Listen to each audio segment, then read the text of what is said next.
So I have two Saturns. This green 1999 SL1 is my main car. I drive it every day, and it usually goes on at least one 200 to 300 mile long road trip every week. The problem is, it's old, and besides your basic maintenance, nothing in here has really been touched in a long time. So first, I go to O'Reilly's to get some of their finest oil.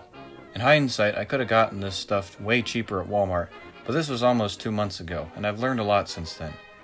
My Saturn is pretty low mileage, only about 66,900 during this recording, but the low mileage stuff was cheaper. So up with the car and out with the oil. This oil hasn't been changed in about 9 months, but it looks disgusting, and only 2 of the expected 4 quarts came out of the engine. This may have been due to how I lifted the Saturn off the ground, and there may have been residual oil that didn't get out. Although Saturns are known for burning oil, so it may have lost some due to this. The engine only holds about 4 quarts, but I was stupid and put the whole 5-quart container in. I did some reading, and it seems that people with similar sized engines have few problems with adding this much oil. And this car is still running to this day, so I wouldn't say it's a big deal. Now to something a little more interesting. The driver's side looks fine, but the passenger side has some cosmetic issues. Back when this was my grandma's car, she drove it into the side of the garage and cracked the fender. This is why my grandma doesn't drive anymore. Nobody has bothered to fix this thing in the last 6 or 7 years. Around back, my dad was involved in a small collision back in December, and the wheel well is all screwed up. This is a more pressing matter since the broken piece flaps around and grinds on the wheel. And then the mirror. Yeah, that one was my fault. This whole need to get new body panels got me into salvage yard hunting. As it turns out, there's one right here in Brookings called Wes's Auto Salvage. He has exactly one S-Series Saturn, a gold 1998 SW2. While this thing was not in very good condition, it was pretty neat to see.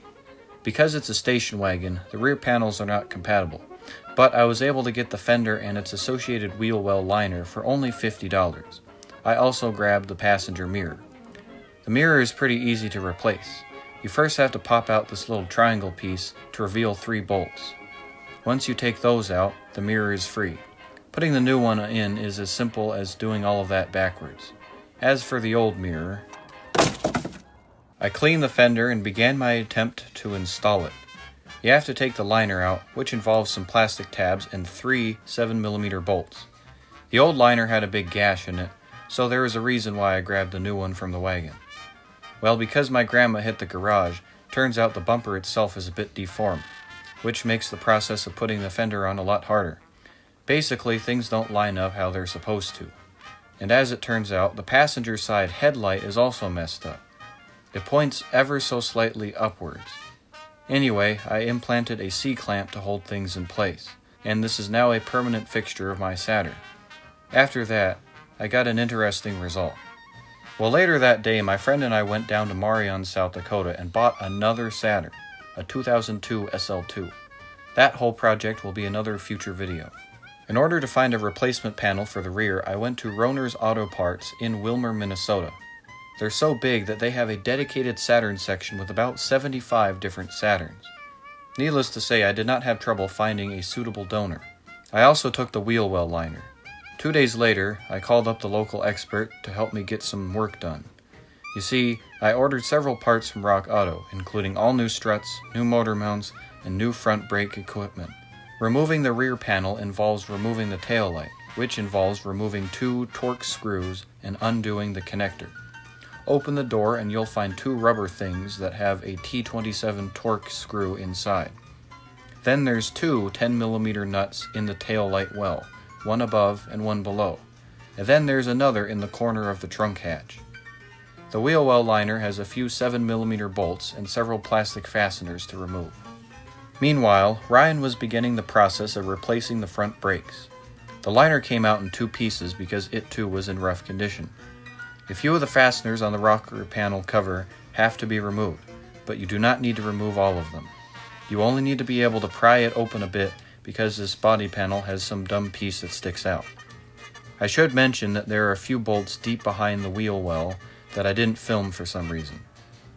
And putting the new panel on is just as simple as what I did, but backwards. For some reason, the pinstripes do not line up, but this will get repainted. I chose to replace the front brake equipment mainly as a precautionary measure, but as it turns out they didn't have a whole lot of time left. The old caliper was pretty rusty, although they probably weren't that bad. The old rotors don't look hot either. The struts are going to need to be replaced while we're poking around in this area. There's 3 bolts on the top and 2 bolts down by the brakes. The metal was flaking off of the old spring, and it probably could have broken at any time. It took some fiddling, but it went in fine. After the brakes went in, I had to add some new .3 fluid. This whole process was repeated on the other side. The brake pads themselves were also worn down to almost nothing. Another out and in with the strut, and the other side was done. Luckily, the car didn't fall apart, but the brakes were a bit mushy. We bled the ABS module and the master cylinder, which had both accumulated a bit of air, but this still didn't quite solve the problem. After some research, we turned to the rear drum brakes, which were seized. It's a little adjustment that we had to make, and in a way it tightens them up because the front brakes were all of a sudden a lot more grippy. We also needed to get back there in order to replace the rear struts. And if you're wondering, the bolts are hidden under this carpet. After all of that, I washed the car. This is all I'm going to be doing to the Saturn in this video. I have other ideas for things that I would like to either replace or upgrade, and I will be doing this stuff in future videos. For now, the filming of this video has been going on for almost 2 months now, and in that time I've put about 2,000 miles on the car between shots. Now, the brakes are a bit more responsive and the ride quality is slightly improved. There's still a clunking every time I hit large bumps, and I've been told that this may be some bushings that need to be replaced. I'll deal with that another time. I hope you enjoyed, and I'll see you in the next one.